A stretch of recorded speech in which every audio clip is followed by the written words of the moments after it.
Connor McDavid had 5 goals, and 1 assist in 3 games. I was kind of like, oh, they should pull so McDavid has a hat trick. And then I was like, And then- he's gonna get it. And then he ended up getting the hat trick, which is nice. Good for the kid. He's been playing at an elite level. He Really has. turned it up a notch. What's going on, everybody? Welcome back to the pod. Today is a rainy Sunday in Vancouver. It's a horrible Sunday. Just it couldn't get any worse. And then I got home yesterday and we watched the Oilers game, and then it did get worse because we lost. And we choked a 3-1 lead. We were not up 3-1. Were they not? No, it was 1-0. I then swear it was 1-1. 3-1. It was 1-0, 1-1, 2-1, 2-2, 3-2 LA, and then 3-3, and then I couldn't put it home. Isha and I were talking about this, but I thought Drew Doughty looked absolutely atrocious yesterday against McDavid in the overtime. Yeah, he did not look great. And I hope he listens to this. Yeah, no, like, because it's very worrying as a team kind of loyal for what's gonna happen, because I think anybody could walk him, even the Swiss leaguers, you know. no, like I think like, okay, obviously it's McDavid, you know, like you've seen like players take advantage of defensemen time and time again. Like there was this nasty clip of Matty Beniers undressing Jacob Slavin, who's considered the best defensive defenseman in the league. No, he is.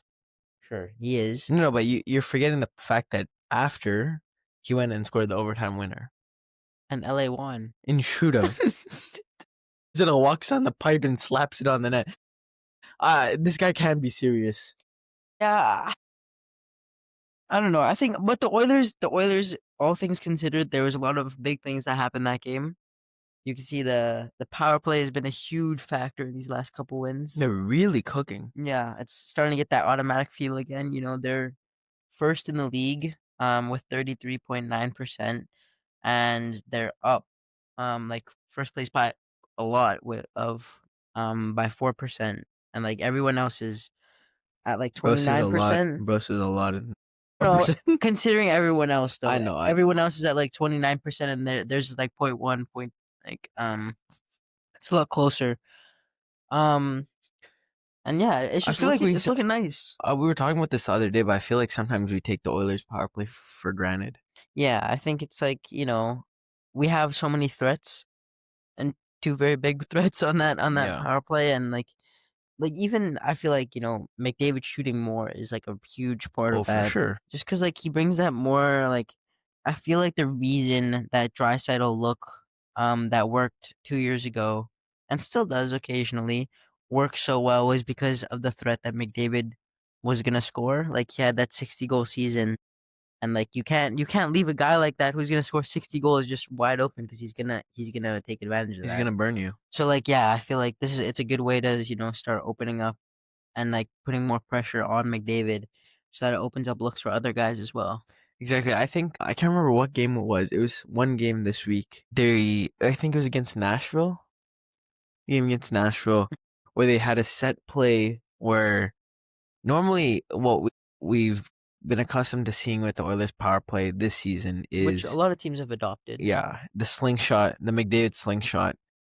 But this new entry, it was a pass into, I don't know if it was from McDavid or from Bouchard, into, like, Draisaitl brought it into the zone and then passed it to Bouchard, and Bouchard kind of sifted it over to an oncoming McDavid who had just entered the zone, and he kind of walked down the pipe and walks Saros and scored. And like I saw this like one screen, like it was like a clip. I think it was like a screenshot of McDavid on the opposing blue line, and then Draisaitl brought it into the zone, and they're like, 10 seconds later McDavid scored. And it's just crazy, like the speed that he has to get up to the ice and just, you know, walk through the whole team and then score. You know, like it's incredible. It's incredible. The other thing I really like seeing, I think it was Draisaitl's second goal yesterday. It was kind of a pick play right off the face-off with Pods. And so what had happened was Dry won the face-off, back to Bouchard, Yeah. and Pods kind of set pick for the opposing center, so the opposing center couldn't stay with Draisaitl, and Draisaitl just beelined it to his spot Yeah. on the hash marks on the right side, and it was an immediate pass from Bouchard down there, and Draisaitl just one time that went in. And I thought that was a really nice set play. Like, obviously you're only running that play once a game, but if you are able to execute your set plays at an extremely high level, especially the ones with Hyman, when Hyman, McDavid, and Draisaitl are on, I think like that can propel you to first place in the Pacific. Yeah, I agree. And then like, making those plays, you saw like in that Nashville game, the depth scoring as well was really crucial. Yeah, And then like I think cleaning up the PK as well, we're 17th in the league right now, 79.5%. I think cleaning that up as well would be nice. I think it's starting to get better. except for Connor Ingram not being able to catch a puck. Yeah, which is not great. But We're rolling with 3 goaltenders now. yeah. Jari's gonna be back. I would say I think that was Ingram's probably biggest mistake that game. But other than that, he had a solid He game. He looks had a solid. Yeah, 9. he had more than a 9. Yeah. And like I don't know, I see a very good future with this goaltending tandem. And then obviously last night, big game, McDavid had 18 game point streak, and then Draisaitl got his 1,000th point. Yeah, so big milestones for the boys. I think that's McDavid's longest Yeah, ever point streak. yeah, which is kind of insane. And he's starting to catch those bigger guys who've had those really huge point Yeah, like streaks. Nathan McKinnon is known for having like those long streaks, as well as like he's kind of like he plays really well at home. So, like I remember like it was a year or 2 years ago we had a very long home streak of constantly just getting points at home. But yeah, another big thing that happened in the league, um past Oiler Philip Broberg got He extended. did indeed. Got a 6x8. Happy for the kid. Yeah. Deserves to get paid. We definitely couldn't have afforded him at this price range. It kind of sucks that we lost him for nothing. It would have been nice to just like, like have that like Or what was it, bridge like deal like a 4th round pick? and then and then possibly like send him away for more. For more, yeah. And just possibly getting something nice back. But yeah, it is what it is. You have to Yeah. move on. Exactly. I just want to quickly talk about the Olympic ice. I don't know if you've seen the pictures. Yeah, I have. The first test went well. They ran it on. I thought there was a hole in the ice. It was, but it was kind of like a routine hole. Oh, okay. Like, it wasn't like anything. I think people were trying to make it a little more I crazy than it see. is. The real big problem is that It's small. the neutral zone is 2 strides. Yeah. I swear. Like, It's gonna be a lot smaller of a arena, which like okay, I understand like you didn't like I don't whoever was understand. planning this I don't didn't do well. understand. I don't understand But where like the lapse you is. bid for the Olympics, knowing that you have to build all these things, and it's usually 4 years in advance. So No, it's not. I think they do it 12 years in advance.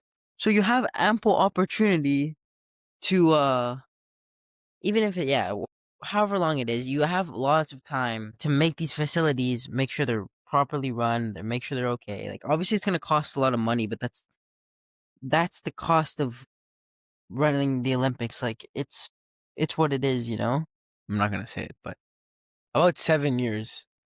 About 6 to 7 years. About 7 years in advance. The process is a little more flexible now, but like stuff like Brisbane 2032. Like that should be you should start making that stuff now. Like obviously Yeah. it's in the future. But you're- 7 years is a lot of time. Yeah, like I feel like. it's you have ample opportunity to make like they didn't start making the stadium until like there was talk about the projected rosters for the Olympics, like Yeah, I think they made the stadium within the last like 4 months. which is insane. Like Yeah, I just I don't understand the thought process behind that either. yeah. Anyways, I think McDavid is gonna be able to skate that rink in like 6 seconds. Yeah. And it's gonna make it a lot harder to score because it's gonna be so much more packed, and power plays are gonna be so much more crucial Yeah. because there's gonna be so much more ice. So, if for those of you who don't know, the after the blue line, it's the same, but what they've cut down is the blue line to blue line. Yeah.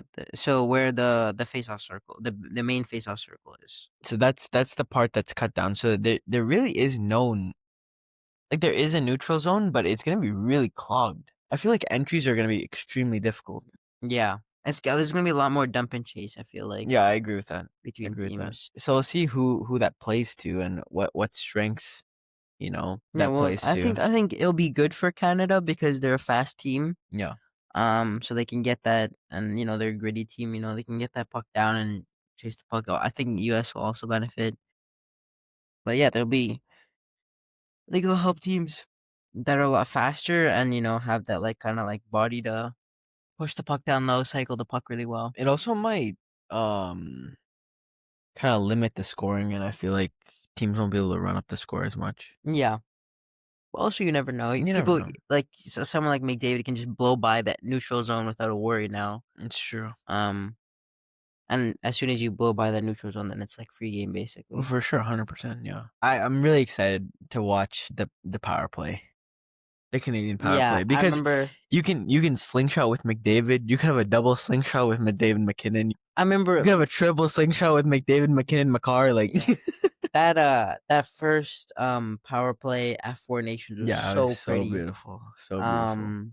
Yeah, it was just like you could just see like how the chemistry that like these guys play on completely different teams and completely different divisions, and they still have that like that beautiful chemistry of knowing exactly where the other person is. Yeah, I think that just comes down to playing the game for a long time, and Yeah, and just knowing like where you should be on the ice. yeah, Like if you're a good player, you know exactly where you should be or where you want the puck to go to. exactly, and you know exactly where you can contribute to the team, even if it's without the puck. Exactly. You were talking about this, but Trent Miner, who I'm sure none of our listeners know who is. Yeah, for context, he is Colorado's third string goalie. I believe Mackenzie Blackwood is out right now. Yes, again, And Wedgwood is, the starter. Wood should be going to Milan.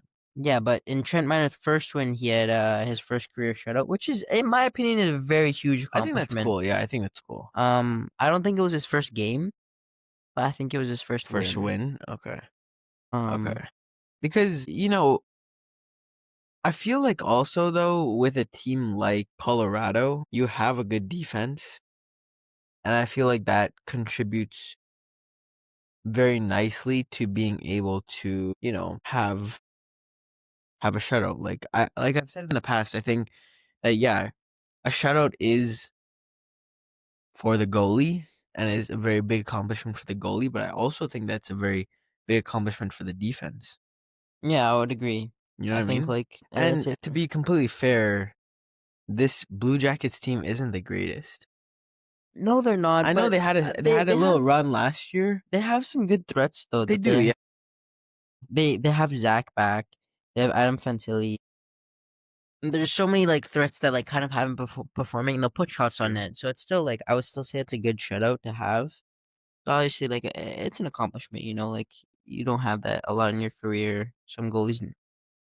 I mean, a shutout is a shutout, Yeah, exactly. What's even more insane is speaking of goalies, I can't believe I'm saying this, but Connor Ingram has never beat the LA Kings.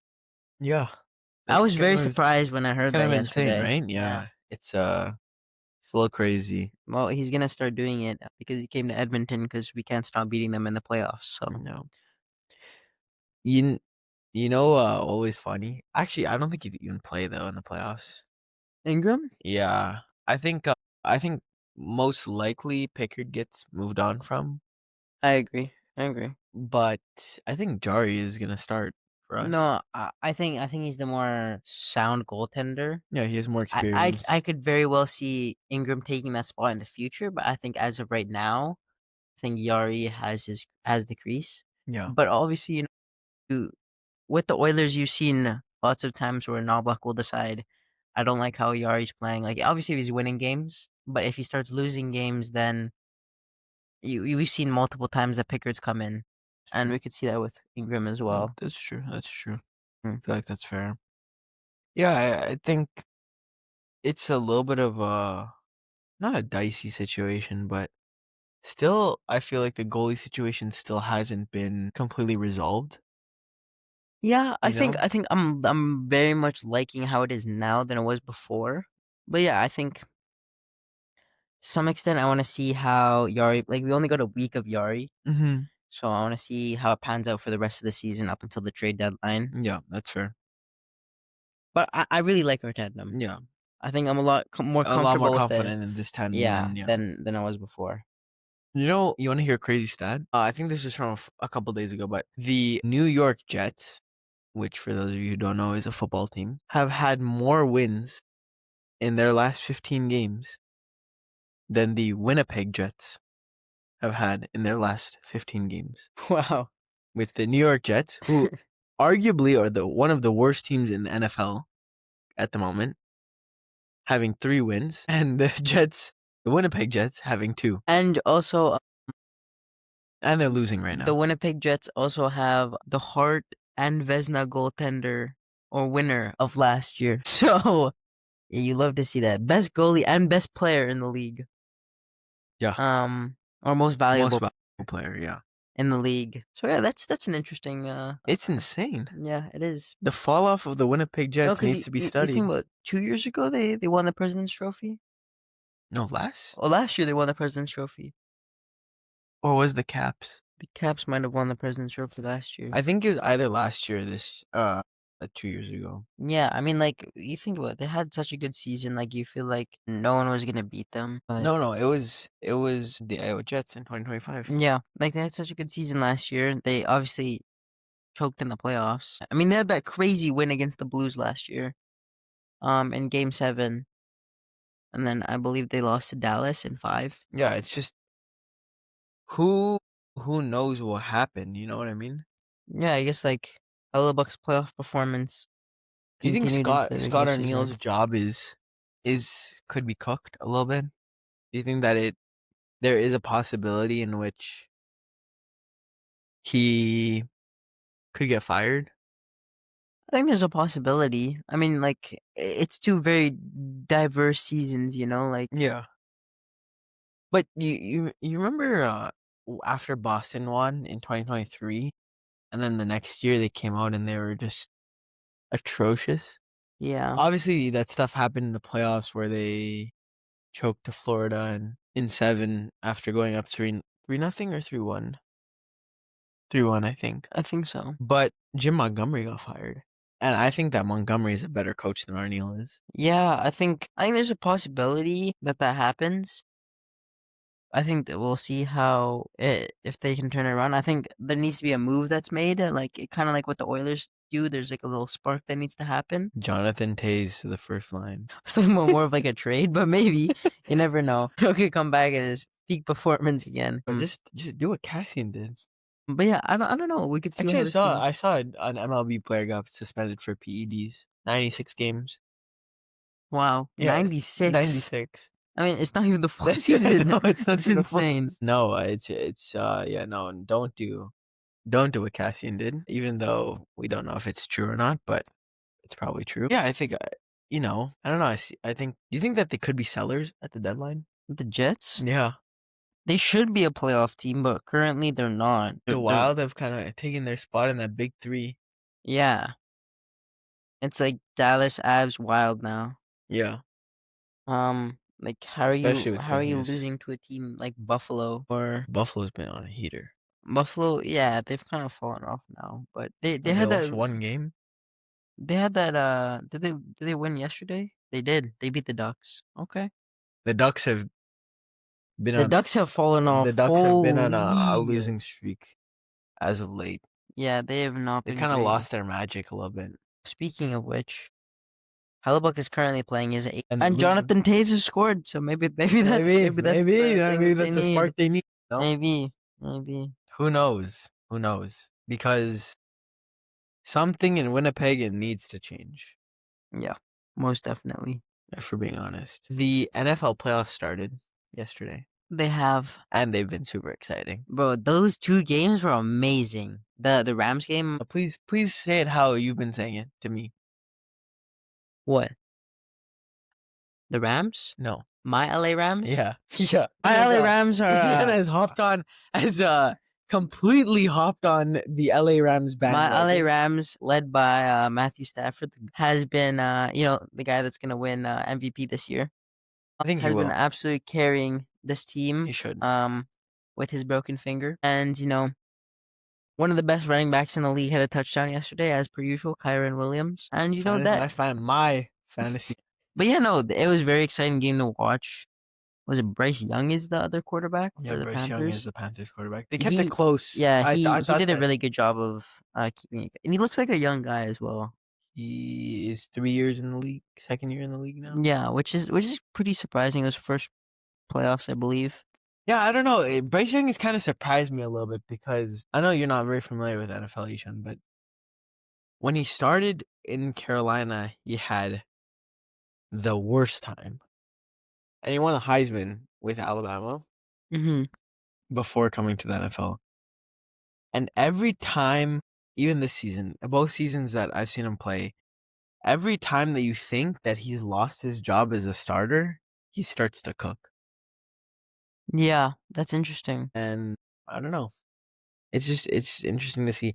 I'm very much looking forward to the Rams Seahawks rematch. No, I think it's gonna be a really good game. If I could afford to go, I would, but I can't.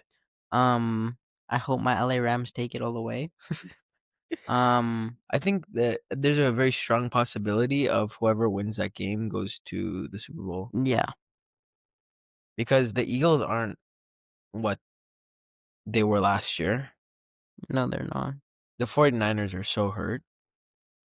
I The think the Bears Patriots. are an interesting I don't like the team. Bears. I don't like anybody else other than the Lions and the NFC North. The Patriots, I think, are gonna go to the Super Bowl as No. well. Who do you think is gonna win? Buffalo? You think Buffalo gets their first Okay. Super Bowl?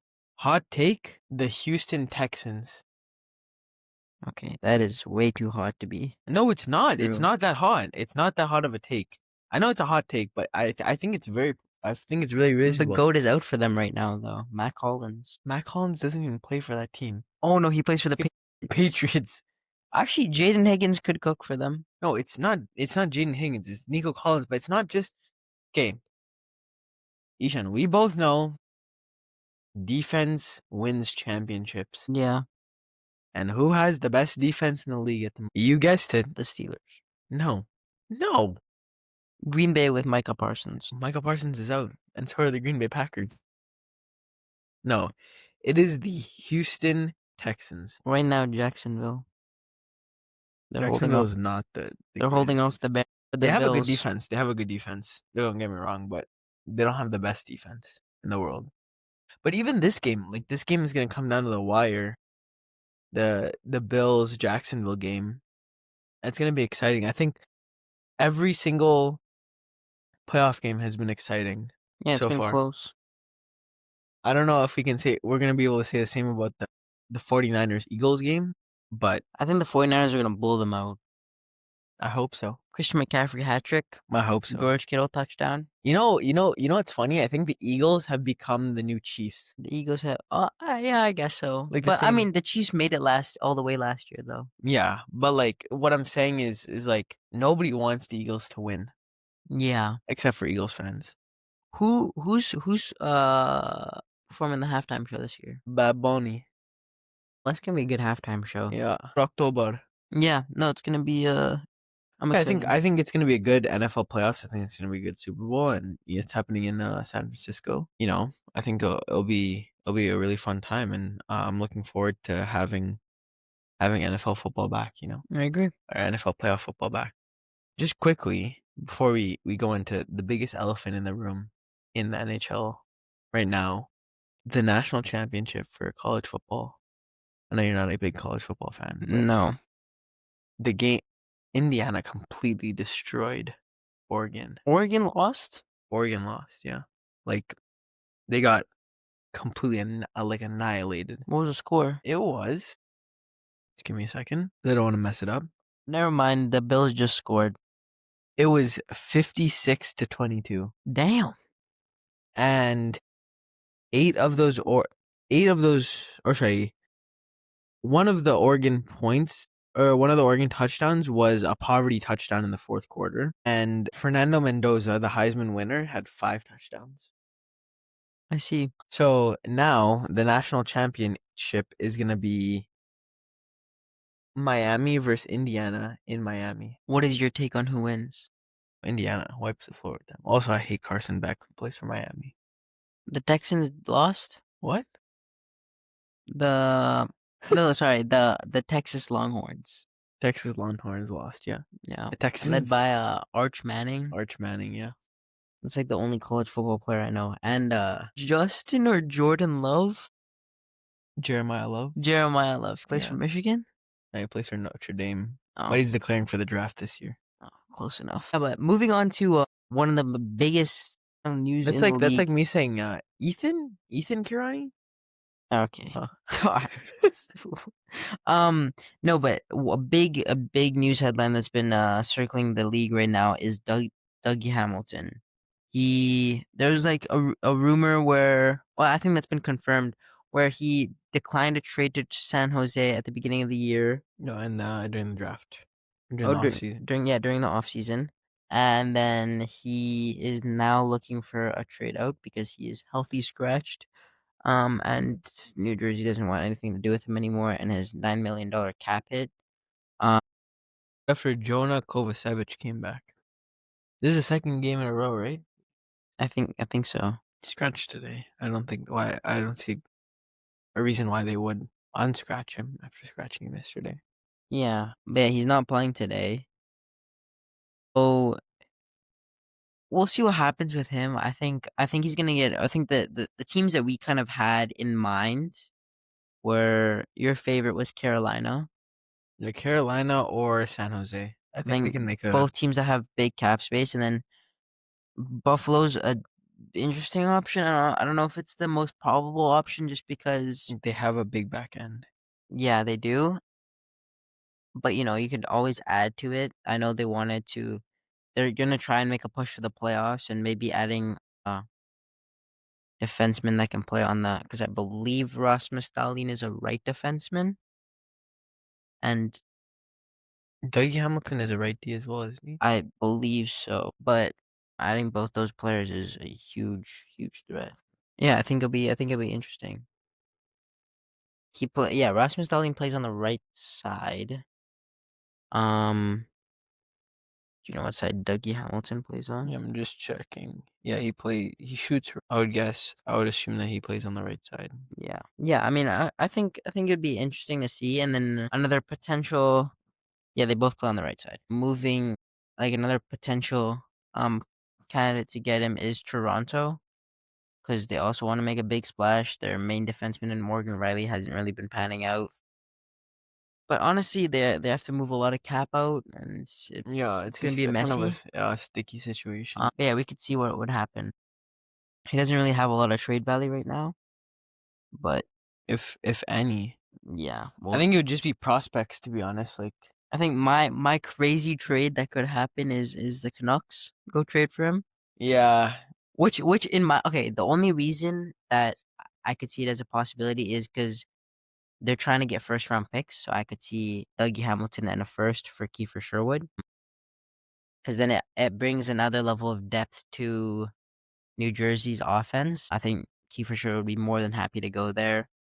And then also with Dougie Hamilton, I think the Canucks should be taking a risk for sure, but just trying to, because he's gonna be playing on the top line. He's probably gonna be he's probably more of a mentor role for the younger guys, and then he also brings. I feel like it's kind of what they tried to do with Evander Kane, where they tried to bump him up lines and try to showcase his talents and stuff. But I think with Dougie Hamilton, I think there's a higher chance of panning out because of how much higher his ceiling is compared to Kane's. You know what's funny? The Canucks called the Oilers about giving Kane back. Yeah, that's actually hilarious. And the Oilers said that ship is sailed.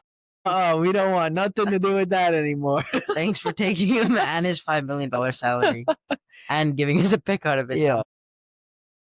No, Spencer Martin came in on the 9-10. Did Boston score 10? Boston scored 10, right? This scored 10 to 3? 10-2. 10-2. Holy moly, what a game. And their best player wasn't even playing. No, their best player was playing. He had 6 assists. And he is going to be our player of the week, David Pastrňák. 2 goals, 7 assists, 3 games played. Insane stat line. Honestly, Absolutely insane. That 10-goal game is actually insane. 6 assists is mental. I mean, you could see him. He was dishing out the puck. 2 players on the team had hat tricks. One of them had 4 goals instead of 3, and the other one had 3 goals. Yeah, Pavel Zacha had his first career hat trick, which is insane. I don't to think be giving up 10 goals to the Boston Poverty Bruins at the moment. I mean, it is the Rangers, so it's still, and also Panarin isn't resigning. No, I think he's gonna try and I think I could see him go to San Jose in the offseason or at the deadline. I think they want to move him at the deadline. You think they'll try and move him at the deadline? I think yeah, like maybe sign and trade at the deadline. They might try and blow up the team. Honestly, I would, to be honest. I would. Then you could try and compete with the Canucks to go get that first round pick. And to be honest, like, right now there's two good prospects that I would go get. Like, obviously you have McKenna, but then like this draft is gonna be really good. The draft is nice. It's not like it's not a bad draft. You know what I mean? Ivar Steinberg is gonna be a really good prospect, and so is Keaton Verhoff. Yeah, like there's gonna be a lot of good players in this draft who teams will take a chance on, and hopefully it'll pan out for them. Exactly. But yeah, moving on to our honorable mention. Another player that has been talked about a lot and has been constantly in our thoughts. Connor McDavid. He had 5 goals, and 1 assist in 3 games, including a hat trick against Nashville. That was kind of great. It was actually hilarious. We were talking about it. We were watching the game. We had some people over, and so we didn't get to watch a lot of the game. But then we turned it on for the 3rd period, and then I was kind of like, "Oh, they should pull." So McDavid has a hat trick, and then I was like, "Yeah, he's gonna get it regardless." And then he ended up getting the hat trick, which is nice. Good for the kid. He's been playing at an elite level. He really turned it up a notch. But thank you guys for listening. We appreciate you guys tuning in. Feel free to check out the Instagram. We're gonna be posting more reels, as well as on the TikTok. Yeah, please let us know what you think of the Dougie Hamilton situation, where he could be traded. Go watch some NFL playoff football and enjoy the rest of your week.